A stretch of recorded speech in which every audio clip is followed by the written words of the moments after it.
Hey guys, Preacher 357 out here on the range again, bringing to you another gun that I hadn't even took out of the case yet. Right here in this case, another one of these guns that my buddy Daryl has brought to me. So let's see what he brought me here.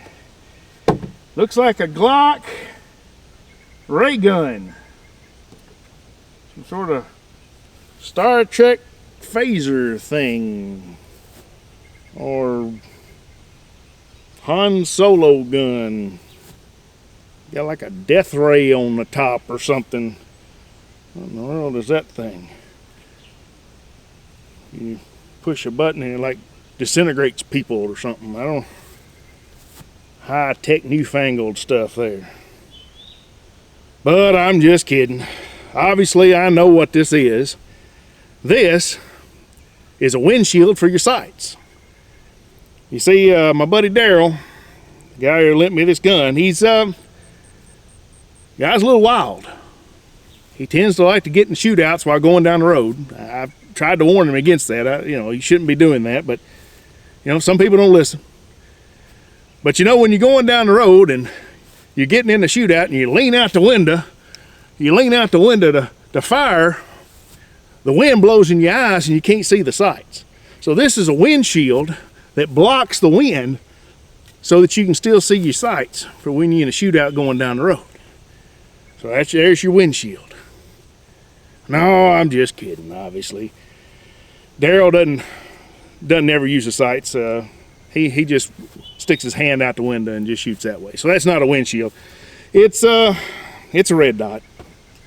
I've said I don't like these things. I've said I don't want to shoot them, which is why Daryl gave it to me, just out of meanness. Just because he wanted to make me have to use this thing. So I assume you got to turn it on first. Buttons on the side. See if I can figure out how to turn it on.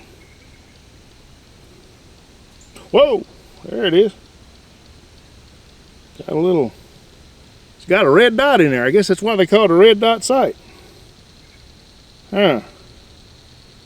And see what this button does.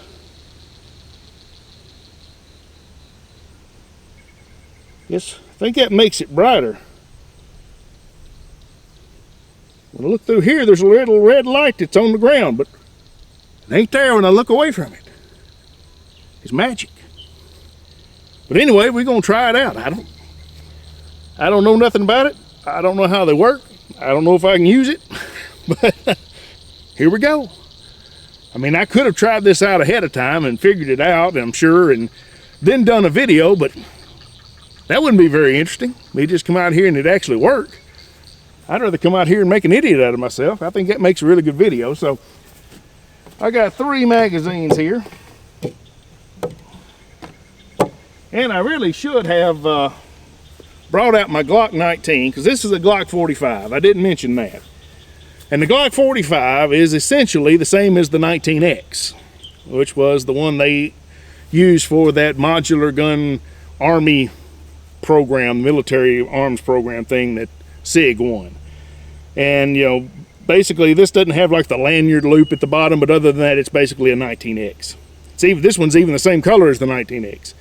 But this is a 45, which is a Glock 19 size slide with a Glock 17 size grip. So you got the big grip with the shorter slide. When these first came out, I thought that was the dumbest thing I'd ever heard. Why would you want it that way? You'd think you'd want the longer slide of the 17 with the shorter grip of the 19. That seemed like it would make more sense to me, so you get the longer sight radius, but it still doesn't print as bad. But they said they did this for like law enforcement who sit down all day long, and the shorter slide actually is better for when you have an outside the waistband holster like they do and they're sitting all day long. And that makes sense. But then a lot of guys got a hold of these things and talked about how great they shot and how well they balanced, and I guess I'm going to find out today. Guess I want to shoot it and see how I like it and see how I like this red dot thing here, which is just weird, but we're going to give her a try here.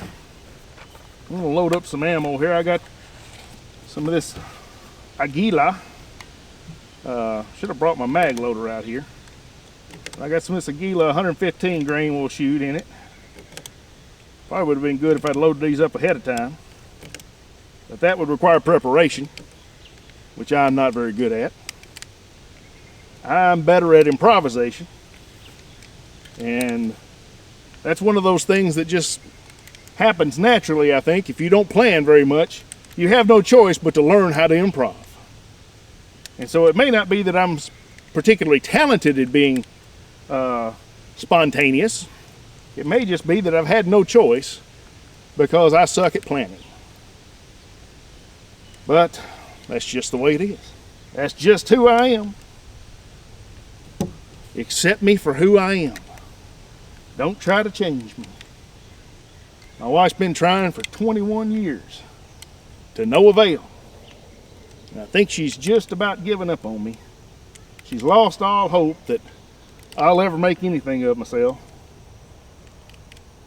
Remember when I told her I was doing this YouTube channel, I was going to do all this, I said, well, you're not too fond of that idea, because it didn't seem like she was too fond of the idea of me doing this YouTube channel. I said, you just don't want everybody to watch these videos and realize what a doofus your husband is. But, you know, like a good supportive wife, she told me, she said, anybody who's met you already knows that. So, you know, at least she's honest when it comes to that. So I can always count on her to be honest with me. She don't sugarcoat it for me, that's for sure. She just tells it like it is. And if it hurts my feelings, it hurts my feelings. Be honest, I'd rather people be that way. I would rather people just be honest with me and just tell me the truth. Because you never learn from somebody telling you what you want to hear. Somebody who tells you what you want to hear, you know, that could be one of the most dangerous things in the world, hearing what you want to hear, believing what you want to believe. That's one of the things that always worries me about a lot of the biased media.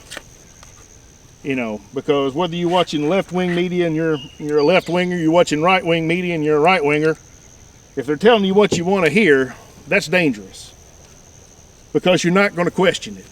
Well, some people will, but a lot of people, if you hear something that that sounds good to you, it's very easy to just accept it as the truth without really checking it out for yourself. And I see that all the time. People on both sides of the aisle, there'll be a meme on Facebook or something that'll pop up and it'll be shared all over the place and it's full of misinformation. I've seen this happen with friends of mine who were on the left sharing stuff that wasn't true.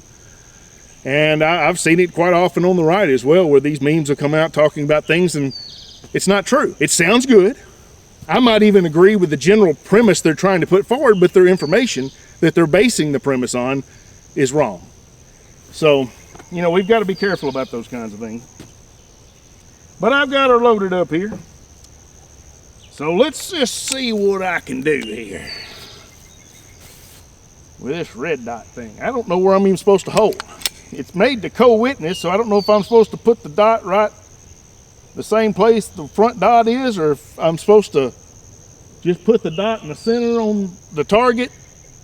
I really have no idea. I guess we're going to find out right now. Let's try right here with this 12-inch plate and see if I can figure out where I need to hold. Where in the world is this dot at? Well, that's crazy. Of course, it may not be sighted in for me. I don't know. Did I put one in the chamber? I think I did. Maybe I didn't. Oh, I didn't get the mag seated. You got to get the mag seated before to put one in the chamber. All right, let's try this again. All right. All right, I'm just having to put the red dot on there. The co-witness, I guess, doesn't work very well with this. If I have to co-witness it, I'm going to have to aim way low. But I guess that works. I can just put that little red dot on there and then pull the trigger. Let's see if that works on these little plates. Well, you know. Look at there. Could I have been wrong? That's pretty easy. Now, it's easy to hit. Let me rephrase that. it's easy to hit with the red dot by putting it on the target and then pulling the trigger. If the red dot is sighted improperly, which this one appears to be. But it's hard to obtain the sight picture with the red dot, because when I pull it up, I'm having to move it around just to find that red dot to get it where I want it to be.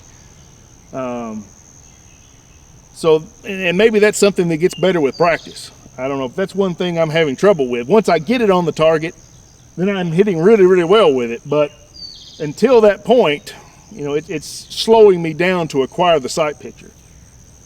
But let's just keep trying here, because it moves all kinds of weird ways when I move my hand around. It's not very intuitive, it doesn't seem like, but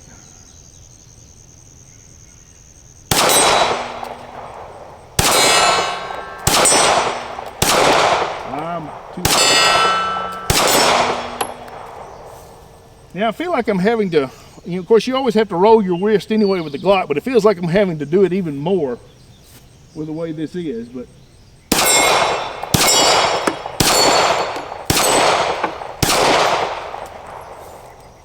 you can't beat that with a stick, can you? All right. Don't tell my wife I said this. Maybe I was wrong. Maybe I was too hasty in not being interested in these newfangled things here. Maybe there is some value to it. I'm not going to put it on a revolver. That ain't going to happen. I'm just going to go ahead and tell you. I'm going to be honest, it's almost too easy. It almost takes all the fun out of it. It almost takes all the skill out of it, seems like.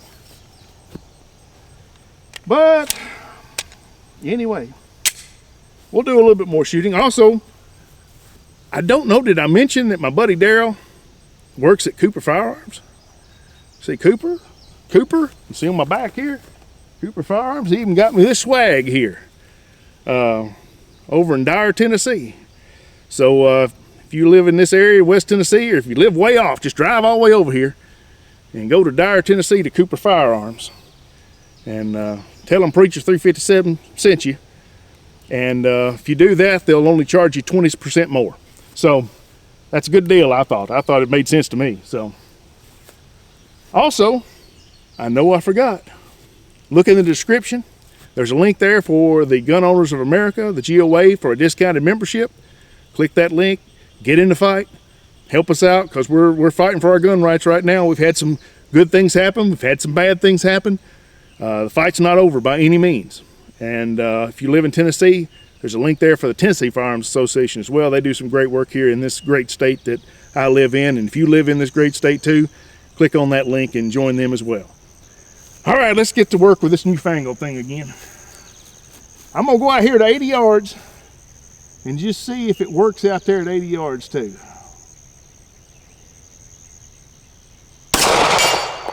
Good night. My whole worldview has just been shattered. Daryl, what are you doing to me?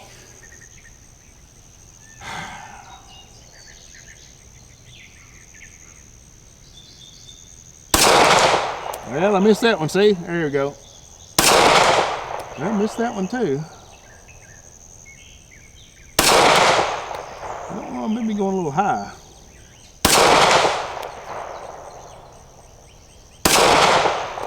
Now I'm going low. I guess it's not as miraculous as I thought.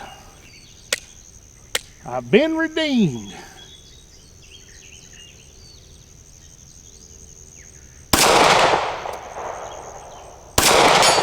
Well, I hit it that time.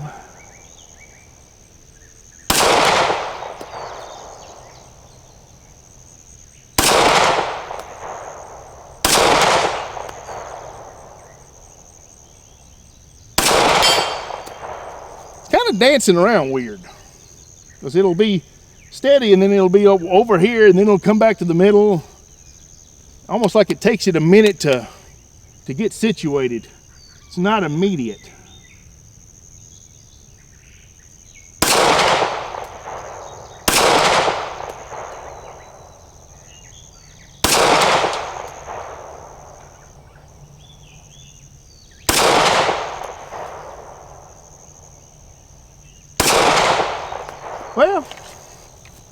I started out really good, but even at distance, the red dot has its limitations, I guess. But up here at these close plates, it really was doing the job. But when you get way out there like that, and the plate's kind of small in the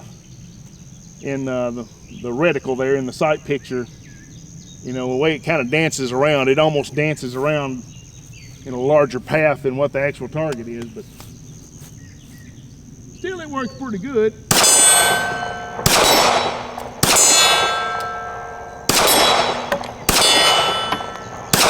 I mean, it was at least as good out at 80 yards as I am with iron sights, even though it wasn't perfect.